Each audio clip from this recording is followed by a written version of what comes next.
Hey guys, welcome to the Practically Nothing Happens podcast, a podcast where nothing happens, but it's pretty entertaining anyway, or so I like to think. Today with me will be Dr. Bodyguard and Hello, hello. I'm Dr. Bodyguard. paging. Uh, and there's Cardwiz, who actually had to leave a little bit after this recording session, so this is sort of a an intro for this episode. Um, we'll get to the main conversation in a second, where we talk about our top 5 games. This is our introductory episode where we want to get you, the listener, used to who we are and what we're all about. So, for me, my name is Ordo. Um, I'm a gamer. I like movies. I like comics. I like anime. Um, that's You're a pretty nerd. much it for me. Yeah, I mean, pretty much. Um, And the same can be said for me. I am a gamer. I am a reader. I am a comic book lover. I am a Star Wars fanatic. I enjoy the nerdier side of life. My wedding ring is a Green Lantern ring, and your wife the Star Sapphire, and she's not even that big a fan. says a lot. The best thing you can do is find yourself a nerdy girl or a girl I'm sorry, a lady, not a girl, a lady that accepts your nerdy tendencies. Oh, Or 100%. or a guy, whatever. Or a guy, Hey, I mean, it's 2017. Anybody can get or married. Do what you got to do. or whatever you want to identify yourself with. Whatever. We're cool. Yeah, I ain't got no any problems with anybody who's anybody. People are people, and that's it. So this is the technically first episode we're going to be releasing after a huge amount of technical difficulties, Yeah, mostly to my own incompetence. but that's to be expected because we're just doing this for the hell of it. We have no profit in mind. We have no ideas of stardom. We don't plan on going on any podcast fest or anything. We're doing this because 10 years ago we talked about this stuff on the Xbox Live, and we decided maybe we should record it sometime. And 10 years later, we finally decided to start. Congratulations to us. There's actually, although there's just the two of us right now, there's actually four of us. We mentioned Cardwiz earlier, and then we have another guy who lives up in Canada, and he sometimes is able to join us. His schedule is really kind of wonky compared to us, and sometimes it's a little bit harder to get him on there. Yeah. But so you can expect basically this is just going to be kind of a pop culture podcast, really, because we're just nerds. We're not really going to be hitting any political topics. We're not going to be conspiracy theorying. We're not going to be rallying for any particular political side or anything. This is kind of an escape because that's what nerdom should be, an escape. And we'll be talking from a wide range of topics. This one, we're talking about the top 5 games, which we will revisit at some point. We'll be talking about favorite cartoons. We'll be talking about a movie, or top 5 movies, or worst movies, or anime, best robots, favorite lightsaber design, stuff like that. Even And even books, whether they be like your big thick novels or comic books or maybe the occasional manga. Who knows? I don't read yeah, manga too much, but yeah, I mean, it's possible. I will say, just to throw this out here, I just watched My Hero Academia. oh, Um, been hearing a lot about that. it's fantastic, and all the mangas are on sale right now, and I can't buy any. Sorry. Support the official release. Yes, we don't pirate. We don't pirate. We have jobs. We can't justify being a pirate. Yeah, Um, so, practically nothing. We don't have a theme song. There's that. you're making me sad. And Get the kazoos. we'll try and record 2 of these a month and put them out there. We'll try and have a regular schedule eventually. For now, it's just for 3 or 4 guys, or even 2 sometimes, because I don't think Carter is going to be able to contribute on books too much. For us to just talk about stuff. Anything else, Ordo? Well, I think for this podcast, basically, you and I are just going to be the constant for the most part. Yeah. Sometimes we'll have all four of us. The four of us might be rare. 3 of us is kind of uncommon, I guess, if you want to put it like that. but usually just Yeah. it'll mostly be the two of us just chit chatting back and forth. Yeah, and we'll try and have topics. If you want us to talk about something in particular, we'll try and study up on it and fake our way through it. Unfortunately, I've been told there will not be a pornography cast, which means we won't be able to talk about our favorite porns, but I have lost that fight. Yeah, no, it's not happening. Yeah. Uh, So, so this is to kind of preface what we said before. This part is just sort of our intro. The main conversation is later and does have Cardwiz in it. Unfortunately, due to time constraints, he had to leave, so he's not here for this. Um, so I actually want to ask you something right now. okay. This is sort of a bonus question. Since we're talking about top fives, Okay. the NES Classic was discontinued, right? Yes, but I could go to GameStop and buy one right now. Really? Yeah, they have four of them. We saw them last night. Dude, go buy them and scout. I mean, you should buy them for your enjoyment. I'll see if the wife wants to do it. I mean, I don't really care. I mean, hey, I mean, gotta make the money. He said Cardwiz said I could sell it for $100. Why not? We'll see. So, what is your bonus question? Okay. So the NES Classic has been discontinued, and Yeah, Eurogamer reports on a rumor, and usually Eurogamer is pretty on the up and up when it comes to their rumor stuff. That the reason why it was discontinued was for an SNES Classic to be sold this fall. So I'm asking you, what are 5 games that are a must-have for the SNES Classic? Okay. I think the easiest thing to put up there would be Mario All Stars. That was the cartridge that had all the Mario games up to Super Mario World. Um, I think that's a given. You You, know, you think so? I think you're smart if you do that, and you're dumb if you don't, because you're getting Mario, Super Mario Brothers, Super Mario Brothers 2, Super Mario Brothers 3, and these are updated versions. Yeah. Super Mario Brothers: The Lost World, which is an edited version of one, and then Super Mario World, which is an incredible game. I think that's a give me. I think that's a gimme. You have to put that on there. But yeah. I know what you're talking about. No, because it was on one cartridge. Yes, it was on one cartridge itself. Yeah, it I kind think. of I blanked out that for a second. But yeah, they had it was like Super Mario World plus Super Mario All Stars. It came like the first 3 games remastered plus Super Mario World. And Yeah, Super Mario World on its own is a 100% given for this thing. yeah, that's gonna happen. They're gonna put a Mario on it.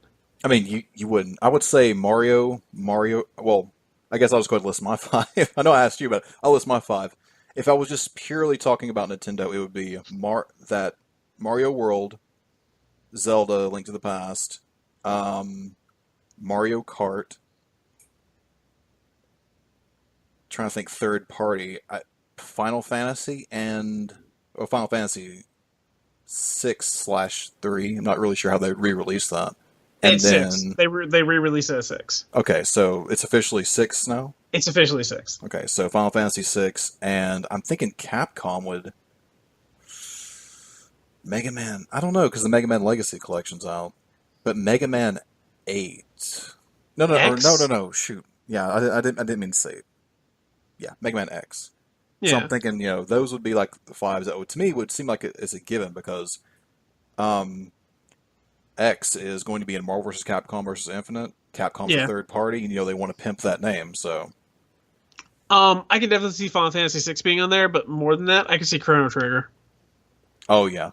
But I mean, if we're just talking about 5, I mean, the SNES has such a huge library, and That's like, the thing. Is it's like it's such a huge library, but like 100% the top 20 games are probably RPGs. It's like just being serious. yeah. But I think the SNES Classic has 30 games on it. Probably gonna have Kirby All Star on there. Yeah. Okay. See, it's not really hard for me for the NES Classic. It's kind of hard for me to say what games are on there because one, I'm not a big NES fan, and two, there's just so much stuff on there that really isn't that great. Yeah, but when you get to the Super Nintendo, there's too many good games. It's I classic mean, after classic, yeah. you look at the two generations that probably are the simply the best. It's the Super Nintendo and the PlayStation 1. They had the best libraries, hands down. Yeah. Well, actually, I would say PlayStation 2 since it plays PlayStation 1 games. Well, I'm not going to include that because backwards compatibility is no longer part of Sony's plan. Yeah, that's true. That's true. But yeah, um, man, picking five is definitely difficult. It's just like for me, it's just like Super Mario All Star and Final Fantasy 6. You put those on there, I'm in. You know what? Let me ditch the whole five Okay. games that I think that will be on there. The Mario All Stars plus Super Mario World as one since it was originally one cartridge. Yeah. Um, Kirby Superstar Ultra, Link to the Past, Mario Kart, Chrono Trigger, Final Fantasy VI, Secret of Mana, Super Castlevania 4, Mega Man X, maybe Mega Man 8. Again, 8's not really like a well-received game, but if they wanted variety, Here's the thing: is that I could, if their marketing is smart, they'd put Earthbound on there. oh yeah, That would kill it. yeah. I'm not a big Earthbound guy, but yeah, I could I'm see not it on either, there. but it's got a rapid fan base. Yeah, Earthbound is on there. Super Metroid. What? Super Metroid. I'm not sure of that franchise you speak of. The original F-Zero because it was a launch title. Um, That is, we'll have to talk about forgotten franchises at some point. yeah, more like things that break my heart. Dead Uh, franchises. yeah. Um, God, what else? I mean, why not just put Final Fantasy V on there as well? Yeah, I mean, that's a great game. It's a lot more streamlined than Final Fantasy VI, but it's a great game. But that's play true. Final Fantasy VI. It's. I'm looking at the icon on my computer right now. It's there. Just play it, please. Look. I got Persona 5 right now, holding me down. Yeah, Persona 5 is dumb. You're dumb. Okay, well, I just wanted to look up some Super Nintendo stuff. And here's first thing that pops up. The Super NES Classic Mini will be available this Christmas, Yep. I mean, that's the rumor that Eurogamer's putting out. November 10th. Interesting. Yeah. Better get your So pre-orders in there. You know they're only gonna make five of them. here's the rumored list. Okay, Okay. Super Mario World. We figured that's a Right. given. Mario Kart probably. I don't think Super Mario Kart is very good, but that'll probably be on there. Yeah. The only thing that kind of like that I'm weird about Super Mario Kart with is that they mentioned with the Nintendo Switch that some of their games would now have like multiplayer with them. I think they listed Mario Kart as one of their examples. But again, who knows? I mean, I don't know because a lot of that stuff already overlaps with their Virtual Console. Yeah. So who knows? Here's one that I thought I didn't even think about, but it is one of my. This is my top 20. Super Mario RPG. Oh yeah, dang. That'd Yeah, be that'd be great to testing the waters for a sequel where they actually put the Nintendo characters in it. yeah. And they actually had to. Well, they made a big deal with Smash Brothers about having that costume with Geno in it for the Yeah. knees. So they probably had to renew some kind of licensing thing, and they want to get the most out of that. Oh yeah. So then next year they got all three Donkey Kong countries. I've played Donkey Kong 1. I never beat it because the trick with the last boss, but they're popular games. My eyes have trouble with like the pre-rendered backgrounds and sprites and stuff, Mm. and I can't judge distance. Um, is that what you call isometric 3D? You're asking the wrong person. I have a I'm probably psychology degree, I'm probably a wrong. pseudoscience. I'm probably Um, wrong, but my eyes have trouble with those games. But yeah, those three would be a given. So then we got Chrono Trigger, Link to the Past, Secret of Mana, Earthbound, Pilot Wings, which I don't really know what that is. F-Zero, never heard of it. Super Metroid, Super Punch Out, Contra 3, The Alien Wars. I know what F-Zero is. Don't yell at me. Mega Man X, not Mega Man 10, Mega Man X. Super Castlevania 4, R-Type 3. I do not know what that is. R-Type is like I think it's a bullet hell. Okay. Super Ghouls and Ghosts, and no. That game is just too hard. And then it puts on here either Final Fantasy 4, 5, or 6. And they could put all three on there. I mean, you could fit everything on there with modern tech. Yeah. I think someone on my Twitter feed posted a picture of the SNES Classic running N64 games. If that tells you anything about the tech that's actually in that little thing. Yeah. So, I mean, these are things that could be possible. So Star Fox, maybe? Oh, yeah, but man, Star Fox. Oh, it hurts the eyes. Yeah. Did not age well. Yeah. All right, I think that's enough of this, though. Let's get started with the actual podcast with Card Whiz. Yeah, it's about that time. This is our intro. We hope you guys enjoy the conversation. And I think we're just going to go ahead and get this out of the way. I have an honorable mention that comes from all of us. 2 honorable mentions, really, that helped cement. Okay. Honorable mention. I know. These are honorable mentions. If they make your list, that's fine, but I just want to throw these out there right now.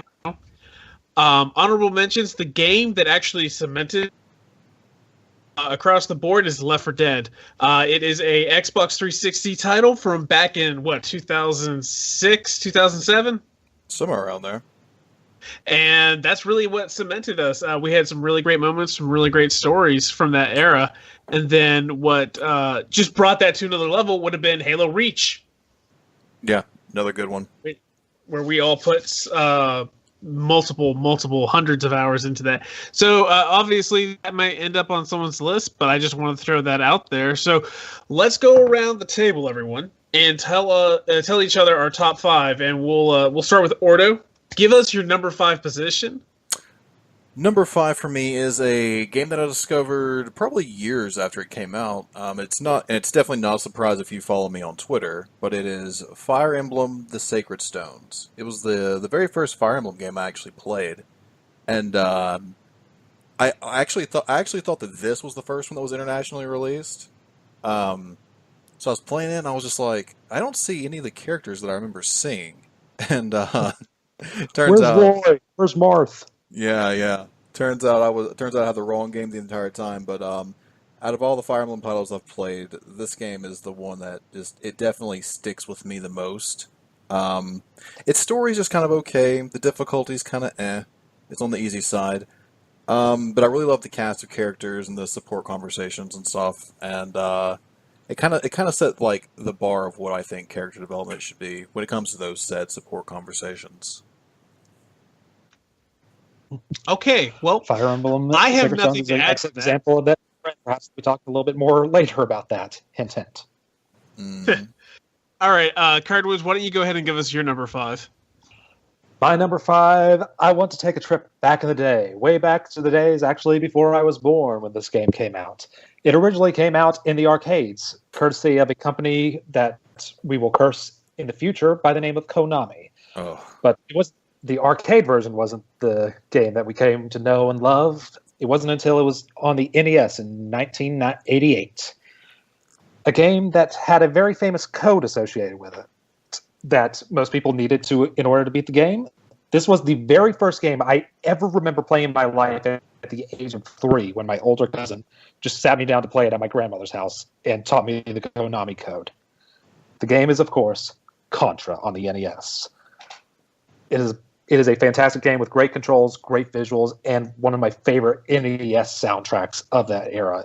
It's absolutely beautiful. I could sing it now, but we don't have enough time to go through that entire soundtrack, although I wish we could. I love being able to get that spread gun to just light up the entire screen with the little red orbs. I love getting that annoying laser, just spamming the button over and over again. So you had a little lightsaber at the end of your gun. You didn't have much distance, but it was so much fun to try to use. And then always feeling disappointed whenever I got something lame power up like the rapid shot or something like that. It was a great introduction to gaming. I'm glad it had amazing two-player co-op that I was able to sit down and play with. Even my father would sit down and play that one with me, and he didn't play games. My little brother, I tried to make him play it when he was 3, and he stunk for some reason. You didn't give him the off-brand controller, did you? Now he made him play with that old track controller that they had. He had to run on. Oh Lord! No, he played with the Duck Hunt gun. And I will always have so many fond memories of that game. I don't know if it would be in a traditional top 5, but that game I can cement it is an amazing game, and it is the reason I am in gaming. I love that game. I have to admit, I did not see that coming. That was the first of many surprises I'm sure we'll get. But that was surprising for me. Contra, of course, I can't comment on that. It's a fun game. I have beaten it using the Konami code. I'm not going to lie and say I didn't use the Konami code because that's impossible. I've never played Contra. Oh, it was so good. If that was on the NES Classic and not Super C, then I probably would have gotten the NES Classic if it had Contra on it and not Super C. I never played Super C, so I don't have any attachment to that one. All right. Well, I'm going to go ahead and move over to. Didn't play a Contra sequel until Contra 4 on DS. You just go ahead and interrupt me. I'm going to go ahead and move on to my number 5. I am, again, Dr. Bodyguard. My number 5 is a game that originally came out on the PlayStation 1, but I didn't get a chance to play it till it was on the Xbox 360. And that game is Castlevania Symphony of the Night HD. And oh my god, I had never played a Metroid game. I've never played a Castlevania game before that, and it just blew my mind. You play as Alucard, and you're like, well, I don't have to kill my dad. I have to go stop evil Richter, who was like one of the people that originally stopped Dracula. You got all these crazy different weapons. There's these amazing gothic monsters all over the place. You get your classic monsters, Frankenstein, werewolf, undead samurai guy, the Medusa, all sorts of crazy stuff. Gargoyles coming to life. You get to power Alucard up with different weapons. Like my favorite was the nunchuck because it did 1-2, 1-2. So you got to get a double hit on every character you fought. Of course, there were some lame magic abilities and stuff that really didn't come into much play. But the story itself is really simple because back then it was more about the atmosphere than the actual story, but it still it gripped me, it held me. I absolutely loved it, and I love the soundtrack is great. It holds up. I've replayed it multiple times. Castlevania Symphony of the Night is just an amazing game. It really is. One of my favorite things about that game is that when you reach the halfway point of that game, you realize how brilliant that level design is. One of the best designed buildings in any game I've ever played. Oh yeah, it's fantastic. Yeah. Like I actually didn't know that. And then someone's like, "Oh, well, you need to do this thing so you can get that thing to happen." And you play first you complete the castle, and then it turns out Richter was actually being possessed by a wizard named Shaft. I want to think Shaft. Yeah, that sounds right. And so, to get to Shaft, you then have to play through the entire castle again, only it's upside down. And that sounds insane, but, it completely changes... Oh, yeah, it completely changes how you go through the levels. There's new music. It's just... You can't... There's not a lot of 2D games that you can still play that are as good as that, in my opinion. I mean, there are some. There's quite a number of them, but not many have aged as well. I think everyone wants to hit that Symphony of the Night level as far as 2D platformers go, or 2.5 platformers as it were. Just no one has really, in my opinion, not even other Castlevania games have hit it quite as well. But you know what? They either try to do their own thing, or they try to put it up to They try to make it in that Metroidvania style, but then they try to make it NES hard, and it turns a lot of people off. Where I think Castlevania Symphony of the Night is sort of it's much better with its difficulty. Yeah, it definitely it wants you to play smart, but it's not holding your hand and it's not bashing you over the head at the same time. And for me, that is a classic game. I could pick it up right now and play it. Tons of fun. And I think, and it's also available Xbox One, backwards compatibility, and you can find it multiple places. So if you want to try that out. But now, I think we're going to go down to number 4, and to begin this, we're going to throw it back to Card Whiz. For number 4, let's take it to a more modern era, or something closer to the modern era. The past generation of gaming, the Xbox 360. The Xbox 360 had a lot of great stories, had a lot of great RPGs on it, surprisingly enough, considering it wasn't that big a hit in Japan. But it had perhaps my favorite Western RPG of all time in it. A bit of a space opera, if you will. Now, there are a couple of space operas in this category. I could lump them all together as one, but I'm going to stick with the second one, the middle portion of the story. Mass Effect 2, where Commander Shepard's story lives on, and he's got to get the gang back together, introduce some new crew members in order to engage in one final tremendous mission in order to help save the universe. It is the Mighty Ducks 2 of video games. It is the perfect sequel. It gives me everything that I wanted out of it. Fantastic combat, improved upon the first one, and it had pretty much a perfect story, including some of the best DLC in gaming in the form of Lair of the Shadow Broker.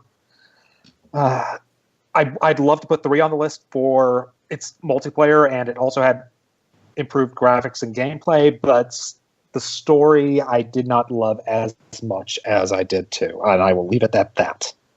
My number 4 is also Mass Effect 2 for the exact same reasons. Well, you guys want to hear something funny? Yeah. My number 4 is Mass Effect 3. Uh-oh. You son of a gun. I went with 3. You would stab me in the back like this. You would. How are we friends, bodyguard? It is very specifically for one storyline. Thane. Listen, but Thane begins in Mass Effect 2. Yeah, but you know what? It's just what happens in Thane was my best friend in Mass Effect 2. I loved him. I loved him more than Garrus, okay? Thane was incredible. But that Drell, what happened to him in 3 and how you go through it the entire game, all the way up to the Asari homeworld, that for me, the ending aside for Mass Effect 3, okay, we're not going to get into Marauder Shield saving the day, but the fact is that game, Thane's storyline, and I got back with my girl, with Liara and everything, and Tali had some amazing moments, and up to a certain point, that game was perfect for me. And then they had DLC come out. You want to talk about perfect DLC? The Citadel DLC was such a love story to this franchise, and it just gave you so much to where you were your own worst enemy. And for me, I'm sorry to cut you off from you talking about Mass Effect 2 Ordo, but Mass Effect 3 for me, I think we all got a Mass Effect in there. So we're gonna throw it back to you, Ordo. Tell us about Mass Effect 2 and you. Well, Mass Effect 2 is kind of a weird spot for me because I played the first game, and I remember you actually told me, Bodyguard, that if I didn't like Mass Effect 2, which was $20 on the store digitally, that you would actually give me $20 to reimburse me. But I played through it, and I was like, yeah, this is all right. And then I was just like, well, Mass Effect 2 was actually on sale for like $30 compared to its normal 60, so I went ahead and grabbed it, and I just fell in love with it. Like, all the stuff that I didn't like about Mass Effect 1, they completely fixed in 2, except for the ability to crouch on your own. The only way you can crouch is if you like actually get into cover behind something rather than be able to freely do it. But Mass Effect 2 just told this really good story about you gathering this squad for the suicide missions, and even though it's kind of like it's the dark middle chapter that's going to lead up into the third game and what it's talking about, this feels much more, I guess, personal with your friends, or like, well, I guess some of them are your friends, but your crewmates, getting to know them, getting to like them, not accidentally choosing the wrong decision and have the third game remind you how much you killed someone. And it's a great game all around. I mean, Andromeda's getting a lot of like flack right now. I actually had someone on my Twitter timeline be like, "Well, I'm glad I never got into Mass Effect with how bad Andromeda looks." I'm just like, look, listen here. You're playing Paper Mario Color Splash, so you can't say anything. Someone's doing so here, themselves a Mass Effect disservice if they're Andromeda- not playing Mass Effect series. Go play the original trilogy. The first game's kind of but the second and third games are still good. You know what though, Mass Effect Andromeda, as a flawed game, it is still a really fun game. It ties for me with the first Mass Effect. Honestly, I want to play more of that one. I've started that one. I'm waiting for the patches that they promised after 2 months that it'll be patched, all the things that were fixed, that the game was released too early. So I'm just going to play it in a month or so, and hopefully all the things will be fixed by then. Yeah, we'll talk about that on a different time. Well, we just hit our Mass Effect stride, so kind of things are up in the air for a lot of us. So we're going to go to number 3, and I'm going to throw it back to me. And my number 3 game is a beloved game for me on the PC. I used to be a PC gamer. I've kind of moved away from it since. But this game, my high school years were dominated by playing this game. Single player, multiplayer. I got to be a freaking Jedi. And I'm talking about Star Wars Jedi Knight 2, Jedi Outcast, where you're Kyle Katarn facing down a dark Jedi dinosaur. And it's awesome. You get to team up with Luke Skywalker in it. You get all the Force powers, and you get to decide what kind of Jedi you want to be, light side, dark side, and everything. Because Kyle was the great Jedi for a long time. He is the master battle technician of the Jedi Order and everything. It's all about avenging the death of the person that you loved and you didn't realize you were in love with them at that time. It has a crazy, crazy combat system. The lightsaber fights just flowed, and like you had to do these different combinations with the mouse and keyboard and everything. You had to fight these genetically engineered Jedi and everything, and they were assholes, and like just so much great power. And like you see a bunch of stormtroopers coming at you, and you've got your force push all the way pushed out, so you just push them and they just go flying off a ledge, or you throw your lightsaber and impale a guy, take off someone's head, and like the wound is cartilized by the lightsaber. You get to go to Nar Shaddaa. You get to go back to Yavin 4, and oh my goodness, just all this great memories. I spent so much time on it, and I remember when I beat the game, I had all my friends surrounding me because I was fighting the dinosaur guy, the purple dinosaur for the last fight. I was down to no shields, no health. I had 1 health point left. I had been knocked on the ground. The dinosaur jumps up in the air. He's about to come down at me with his lightsaber, and a piece of the environment that I had hit moments earlier fell on top of him, killing him instantly. And I won the game.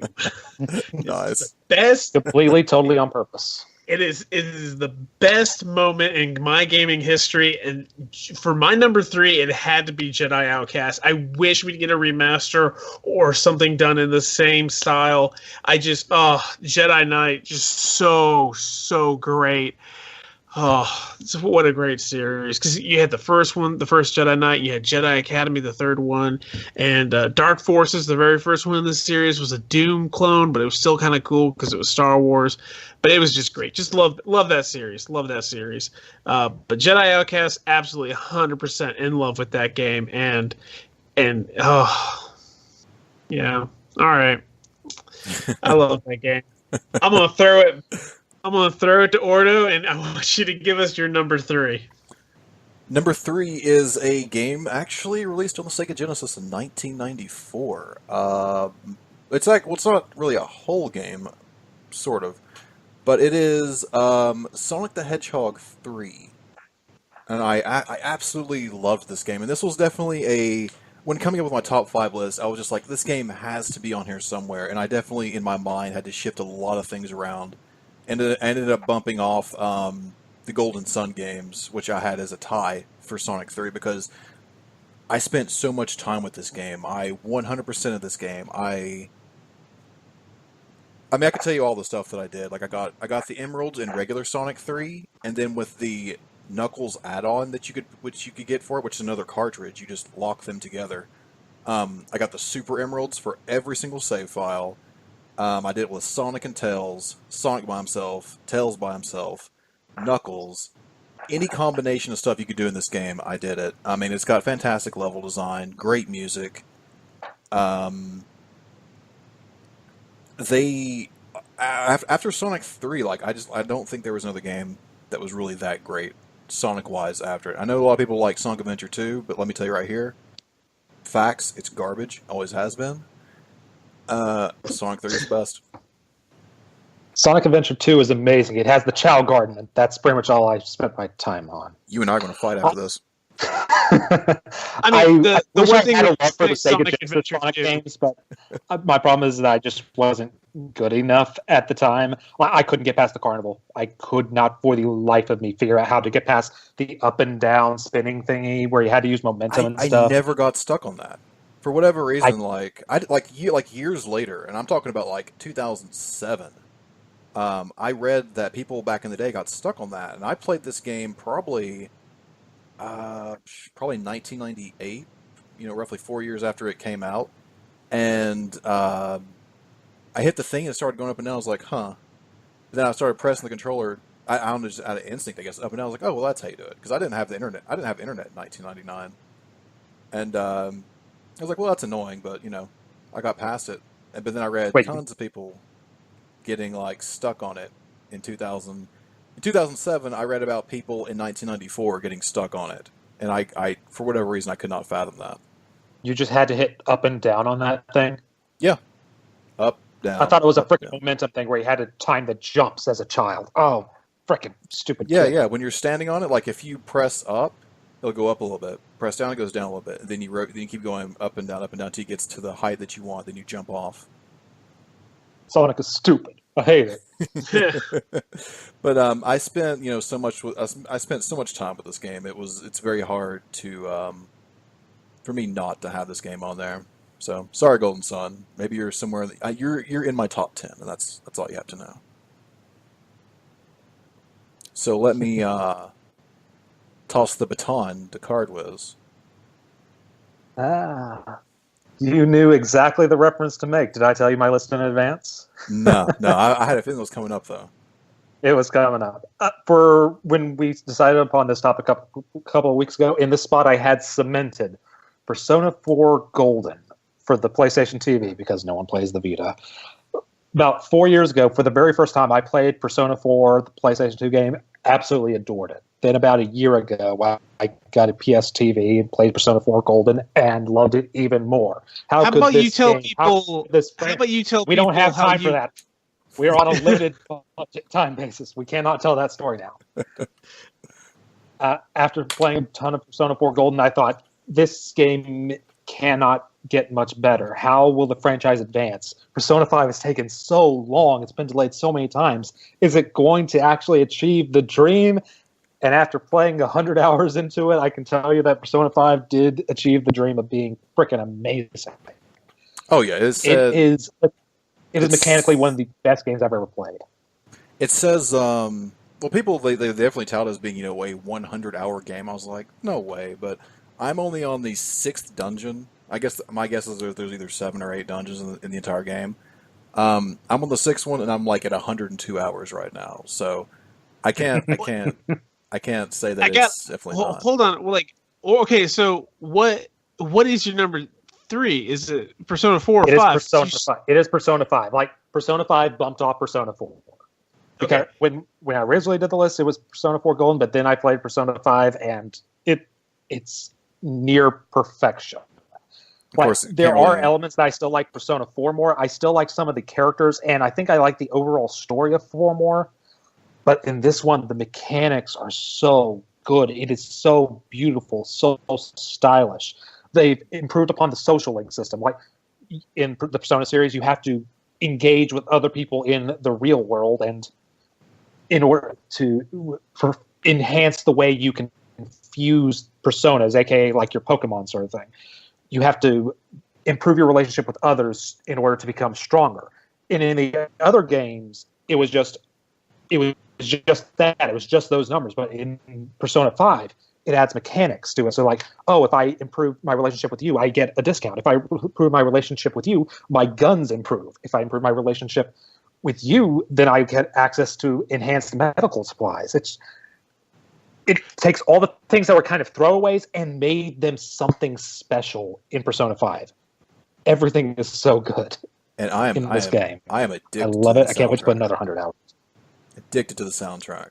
I think I like 3 and 4 soundtrack a little bit more, but it is still amazing. It really plays into the style of the game, and the UI is just incredible. I mean, the UI they've never had any problem with any like UI stuff. It's always been nice, but here it feels like really stylish and really just like biff bam boom, I guess. Those are some good number 3s that we had right there. Yeah. Love it. Can't wait for what's next. Well, for what's next, we got the number 2 position. So I guess I will take this. Number 2. The top 2 is kind of hard to determine, right? Because it's one of your favorite games, and it has to have made a serious impact on you. But for my number 2, it's not just a game that impacted me, because I've been a fan of this franchise since I was a child, and probably as much of a fan as Star Wars. As you know, this is something that is worldwide phenomenon, multi-billion-dollar franchise, two movies that have hit the billion-dollar threshold. And after years of disappointing game after disappointing game after disappointing game, I finally got a great game out of it, and that spawned an even greater game. And I'm talking about Batman Arkham City, where I'm finally the world's greatest detective, the Dark Knight himself. I am Bruce Wayne, aka Batman, and oh, it feels so good. You're roaming the streets of basically a destroyed part of Gotham that is now doubling as an extra part of Arkham after the facility had been destroyed in Arkham Asylum, and you have access to all your gadgets immediately. You're facing down some of your favorite villains. Some are better than others, and some are hugely wasted, like Two-Face. But at the end of the day, you're Batman, and it's awesome, and it has a great ending with the Joker. It throws in Ra's al Ghul. You've got Dr. Hugo Strange. You've got some Penguin stuff. You get to go to the Iceberg Lounge and everything. And I don't know what part of the multiverse this takes place in. It's very much darker than even the Batman and Earth 1 or Earth 2. But it is just Arkham City. It took everything that was great about Arkham Asylum and made it better. And the only reason that Arkham Asylum wasn't my number 2 is because that Mr. Freeze fight in the Gotham Police Department morgue or lab area was amazing, where you had to take him down five times in different ways. Such a great battle. I loved it. And I have the remasters of Asylum and City. I cannot wait to play it with my wife so she can play it with me and just get to experience that awesomeness, because it feels like a comic book, it feels like a movie, it feels like the animated show at the same time, because you've got the classic voices of Kevin Conroy playing Batman, you got Mark Hamill, Luke freaking Skywalker playing the Joker, so he's on both spectrums of good and evil there, and it's just God, Arkham City is just amazing, and Arkham Knight just wasn't, and I don't want to talk about that. Yeah, we're not talking about Arkham Knight. No. Arkham City did need more of a tank, though. No, and I'll just put this out there: the next Arkham game apparently will have the vehicle, but not any combat with it, just racing and transport. I'm okay with that. The combat was not bad in Arkham Knight, but it should not. Yes, have it been. was. It should not have been half the game. It was bad. It never seemed any different than what was in City or Asylum to me. I mean, I was never like super like fantastic at it though. So The reason like City was, I love City so much. Actually, the reason I like Arkham Asylum a little bit more than Arkham City is that Arkham Asylum had more of an emphasis on the actual being Batman, like the stalking around the rooms and doing the takedowns like that. But Arkham City had more combat focus, but the combat was great, so it was not a problem. Yeah. All right. So we're gonna throw it to Ordo. What's your number 2? Metal Gear Solid 3. Oh my god! I cannot believe I didn't put this on my list. Oh, yeah. How could you miss it, man? This game is a classic. I absolutely love this game.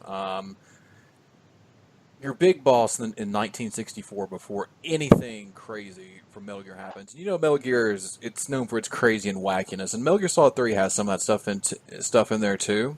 But you can go in this game absolutely 100% fresh, and its story is just... I love it. I love it. I can't really... It's hard to put into words like how great this game really is as far as the Metal Gear goes, but it's Big Boss. You're Naked Snake, aka Big Boss, and you're having to like stop a Metal Gear. Well, it's not technically a Metal Gear, but it might as well be called the Shagohod, and your heartstrings are pulled in all sorts of directions. I cried at the end of this game back in 2004 when I first beat it, and I own the remaster for the 360, and it's fantastic. One day I'll be able to speak a little bit more about it, but for now, that's all I'm gonna say about it. I own the remaster on the 360. That was the very first time I ever played, and I'm so glad I finally got the chance to play that game. Like, that is the best James Bond game in the world. Yeah. It does not get better than that. It doesn't. So, Cardwiz, what is your number 2? My number 2 was another one that had a lot of back and forth on, because there's one older game that I absolutely love. It's one of my favorite games of all time, but a game came out this year which in a lot of ways is better than it, but it didn't quite tug at the same heartstrings. The game I'm talking about is from 2008, Tales of Vesperia, from the classic Tales series. I strongly consider putting Tales of Berseria, the game that came out in January of 2017, on the list, because that game has near perfect combat in it, and amazing characters with probably a better story. But even before I could put that on the list, I keep thinking back to Vesperia. I love those characters so much. I love that story so much. The adventure, the twists, the turns, the themes to it. Very simple themes of like gathering the powers of the elements in order to save the world. But it works so well. I love all those characters, that story, and the battle system so much. That woman shanked me. Yeah, that does happen. I will never forgive her. You shouldn't. I hold a grudge to her to this day. Screw that, Larry. Hey, and guys, do you want to release the PS3 version in America so we can get that extra character and all the extra story stuff, and getting Flynn as a party character, please? Just give us the actual full game. Not as long as Microsoft owns the rights. Well, maybe Microsoft could just, release it. Yeah. It'd be nice. It'd be really, really nice. So, all right, we're here at our number 1. I feel like we all have our suspicions about what the other's number 1 is going to be. And we're not going to spend too much time on it. We'll probably revisit this one day. But right now, the number 1 game, our number 1 game, the game that defined us, because we are nerds, we are gamers. What is the game that defined you, Ordo? Actually, let me throw it to. I mean, because we're on time, let me throw it to Cardwiz. That way, he can give us his game and do what he has to do, and you and I can have an extended conversation about our number ones.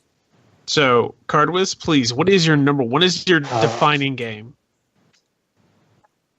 My defining game is the game that I consider to be the game that actually made me a gamer. This is the game when after I played it, I wanted to know more, so I started joining message boards, the Game Facts message boards back in the day.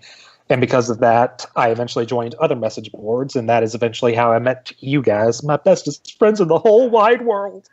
And it was all because of this game. This Game Boy Advance game from 2003, which is the 7th entry in a long-running series, and the first one to make it over to the United States.